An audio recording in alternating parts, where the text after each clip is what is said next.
Entrega teu caminho ao Senhor, confia nele, o mais ele fará. Tudo posso naquele que me fortalece.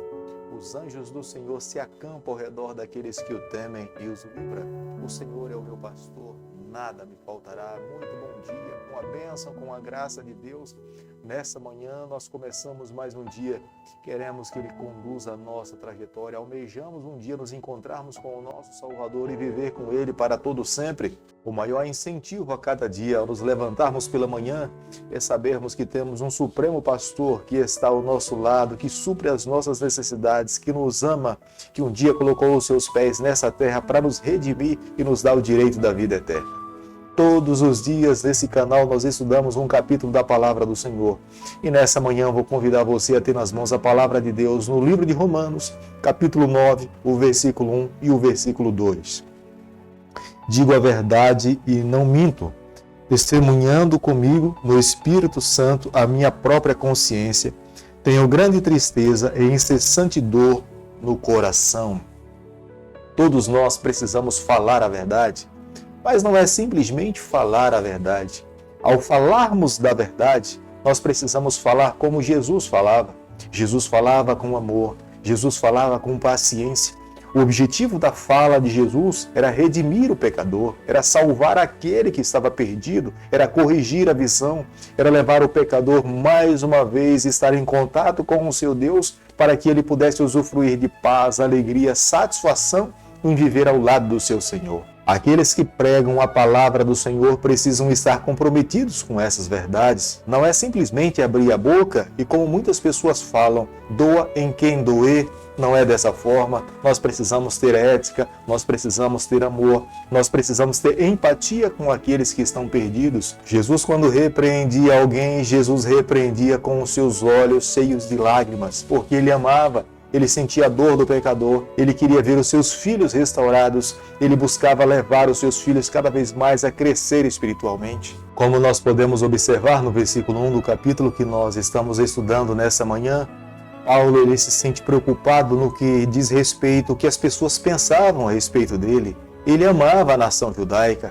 Era completamente diferente do que algumas pessoas imaginavam dele. Acreditava que ele tinha rejeitado a nação judaica, mas todas as palavras do apóstolo Paulo eram com o objetivo de resgatar o seu povo, direcionar o caminho da sua nação, e ele entendia que aqueles pelos quais Deus um dia veio, que foi a sua terra, a nação judaica, eles mataram a Jesus Cristo, deram as costas para o Senhor, e ele tinha uma responsabilidade de redirecionar o caminho dessa nação. Como nós podemos observar no versículo 3 do capítulo que nós estamos estudando nessa manhã, o apóstolo Paulo usa uma expressão anátema.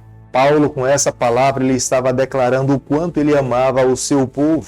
Se ele não tivesse falando a verdade a respeito do seu sentimento para com a sua nação, ele queria se considerar como sendo nulo diante de Deus, um ser humano que estaria disposto a perder a salvação.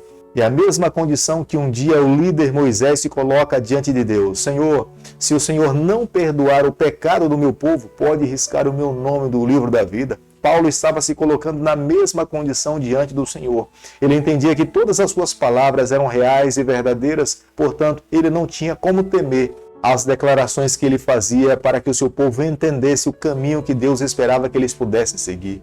Romanos capítulo 9, o versículo 6, a Bíblia diz o seguinte: E não penseis que a palavra de Deus haja falhado, porque nem todos os Israel são, de fato, israelitas.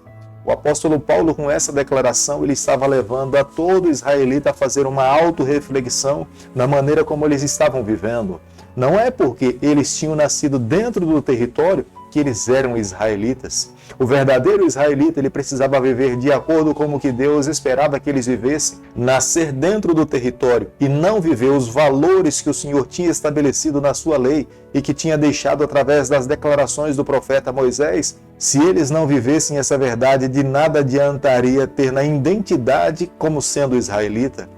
O verdadeiro israelita reconheceria o seu Deus, aceitaria Jesus, abraçaria os princípios estabelecidos pelo céu e estaria disposto a ensinar, viver em função do reino do Senhor. Todas as promessas de Deus para os israelitas iriam se cumprir ao pé da letra, mas elas se cumpririam para o verdadeiro israelita, aqueles que eram simplesmente, nominalmente, para esses a palavra de Deus não iria se cumprir. Mas aqueles que de fato viviam em função do reino e eram obedientes ao Senhor, todas as promessas do Senhor eram reais e verdadeiras. Agora, a partir do versículo 8 e do versículo 9, o apóstolo Paulo passa a ilustrar o que ele tinha declarado no versículo 6. Ele usa a família de Isaac e os seus descendentes, Jacó e Esaú, como um exemplo claro. A promessa de Deus era para os dois, mas apenas um estava disposto a seguir os ensinamentos do Senhor.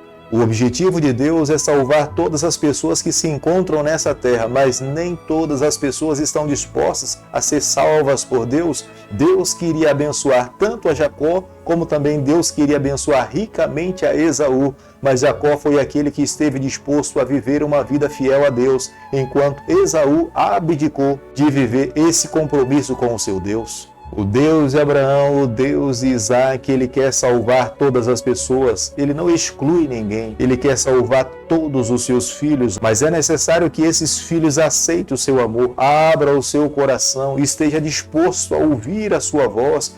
Quando os seus filhos endurecem o seu coração, não tem como esse Deus forçar a salvação para essa pessoa.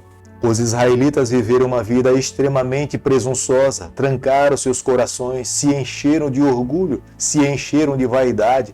Acreditavam que pelo fato de serem descendentes de Abraão, eles não precisavam de mais nada. Se eram descendentes de Abraão, eles tinham a salvação garantida. E Paulo estava aqui na sua epístola ensinando a essa nação que não era dessa forma. Era necessário render-se a Jesus Cristo, era necessário avaliar uma vida pecaminosa que eles tinham se enveredado, era necessário confessar os seus pecados, abrir seu coração para Deus e viver uma nova vida ao lado do Senhor.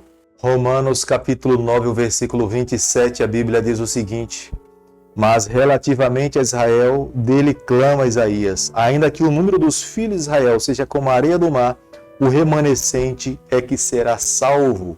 Embora muitos estivessem dado as costas para o Senhor, Deus ainda tinha um remanescente. Deus tinha um povo fiel, Deus tinha um grupo de pessoas que estava disposta a seguir a sua vontade, renunciar o seu eu e seguir as suas palavras. Por amor a esse remanescente, um dia ele voltaria aqui a essa terra, resgatar todos os filhos e creram no seu nome. Deus não deixaria ninguém para trás. Embora Deus estivesse predestinado toda uma nação para ser salva, mas nem todos estavam dispostos a receber a salvação do Senhor. Portanto, ele respeitaria a decisão de cada um dos seus filhos, para que ninguém um dia pudesse acusá-lo de ser um Deus ditador que estava forçando salvar aqueles que não queriam herdar a vida eterna. Ele então salvaria o seu remanescente, e aqueles que deram as costas para o Senhor teriam também as consequências das suas próprias escolhas. Deus tem muitos meios para salvar o seu povo. Deus muitas vezes permite que os seus filhos passem pelo vale do sofrimento e até da morte, para que eles possam entender que Deus é Deus, reconheçam as suas falhas, reconheçam os seus pecados, vivam uma vida dependente do Senhor. Foi dessa forma que Deus muitas vezes trabalhou com a nação de Israel, mas mesmo passando pelo cativeiro, sendo perseguidos, os israelitas não abriram seu coração para Deus. Inúmeras oportunidades eles receberam das mãos do Senhor, mas quanto mais Deus dava oportunidades e enviava profetas, eles trancavam seus corações, matavam os profetas e não estavam dispostos a ouvir o que Deus estava disposto a oferecer para eles. E foi necessário que Deus abrisse as portas da salvação do Evangelho para todo mundo, para os gentios, para que mais pessoas pudessem ter entendimento da salvação e muito em breve ele pudesse voltar aqui a essa terra e resgatar todo aquele que creu no seu nome, o seu remanescente, que era fiel ao Senhor, para herdar a vida eterna. Querido amigo, nessa manhã, ao concluirmos o estudo do capítulo 9 do livro de Romanos, eu e você, nós precisamos guardar no nosso coração a seguinte verdade: Deus ama todas as pessoas, Deus quer salvar a todo pecador. Deus é como um pai que não quer que nenhum dos seus filhos se perca, mas que todos cheguem ao pleno arrependimento dos seus pecados. Mas como um pai de amor, nesse processo de levá-los a viver uma vida santa, uma vida justa, ele disciplina, ele corrige.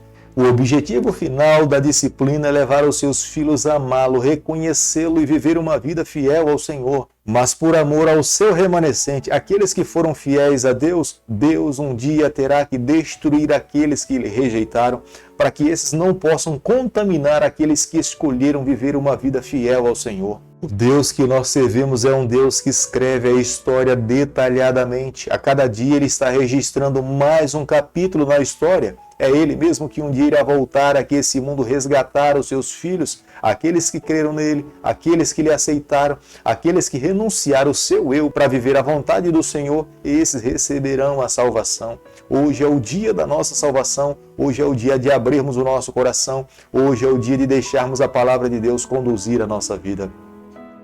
Querido Pai, em Tuas mãos, nessa manhã nós nos colocamos. Queremos a cada dia viver exclusivamente para o Senhor. Toma o nosso coração, perdoa os nossos pecados, nos conceda a força de cada dia vivermos exclusivamente para Ti. É o que nós pedimos, é o que nós oramos e fazemos em nome de Jesus.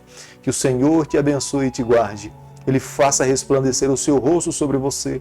Ele tenha misericórdia de você. E sobre você nessa manhã Ele levante seu rosto e conceda a sua paz em nome de Jesus. Amém.